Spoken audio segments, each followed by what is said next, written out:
Hello, and welcome back to another episode of Sharing Wisdom. I'm your host, Angie Wisdom.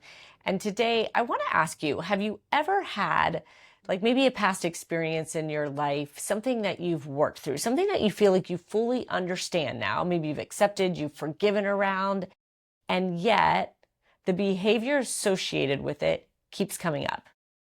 I'll give you an example. So my client, she's got past money stories, right? The way she grew up, there wasn't enough money. Sometimes there wasn't even money to buy food to eat. So for her, anytime a check comes, anytime she gets paid, anytime she makes money, she still gets this association of, will it be enough? Will I be able to keep making money and provide for the family and have enough food? Now, I will tell you, she's super, super successful. It's not a realistic concern at all. But my point in telling you this is that she said, I've worked through this. I have gone through therapy. I have processed this. I understand it. I have forgiven. I get all of it. So why then do I keep having this same feeling every single time money touches my hands? Why do I keep having these scarcity thoughts around when the money is coming in, how the money is going to come in, how hard I have to hustle around the money? If I've done that work and I've processed it, why do I keep having these same reactions? And so I wonder for you if you've ever had an area like that in your life. It's a little bit of well, I know better, so why aren't I doing better? But can be more deeply rooted in old belief, a trauma, a story, something that you've carried with you for years. And the biggest difference in what my client was sharing with me, that she knows she's processed, she's healed, versus the behavior actually still showing up, is the simple fact that us knowing something, us processing something, it's diagnostic. That lives in a different part of our brain than the actual habit, the pattern that runs from that. So you can know way better than you did before.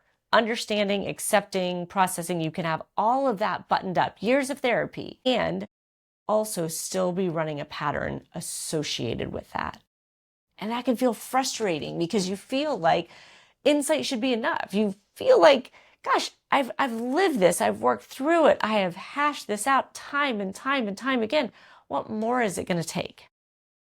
The more is that you have to finish the process. The realization, the understanding, again, I like to almost think of it as it's diagnostic. You figured it out. The light bulb went off and you're like, oh, that makes so much sense. Although it can feel like the finish line, it only gets you halfway there.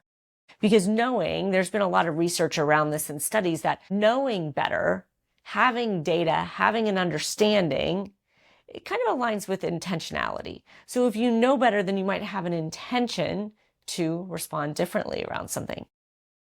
But that intentionality, that knowing better, has been proven to get you there maybe 45% of the time, sometimes as low as 25% of the time. And that's also why sometimes it can feel like, well, I didn't do it this time, but then it showed up another time. And it feels sporadic, that you're not consistent in the way that this behavior shows up. So the gap between that 45% that keeps maybe being fixed for you, where you're not running that same behavior, and maybe the 55% where it still shows up, that's the process part. That's the part that you have to drive it over the finish line. You've got the first 45%, I know better, but in order to behave differently, in order to have a different response to whatever thought came up, that's different. That's prompting.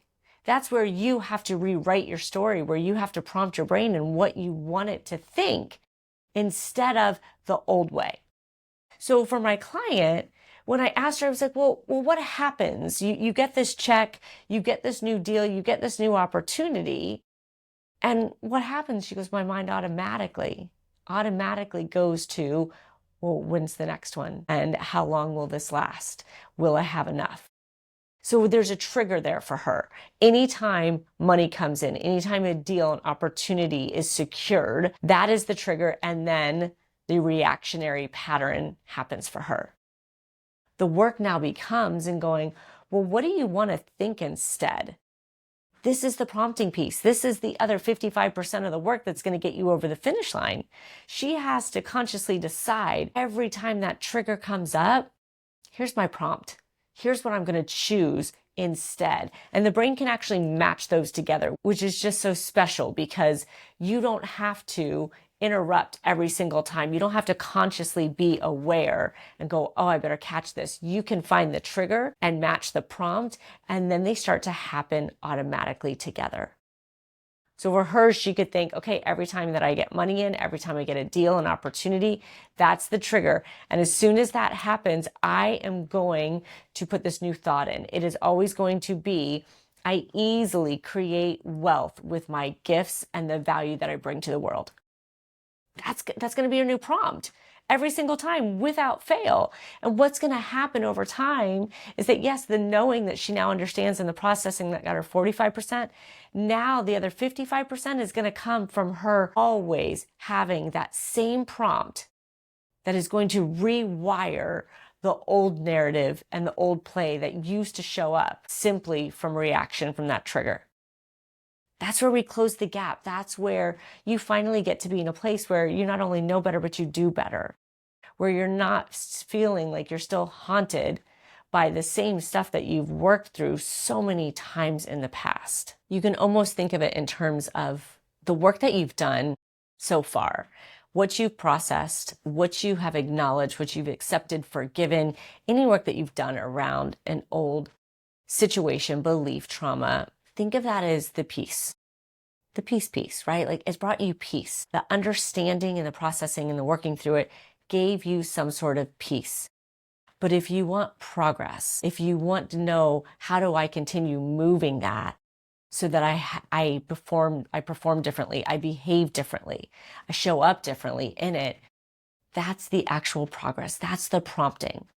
That's what you get to do. You get to rewrite a new story so that it doesn't keep playing the old one for you.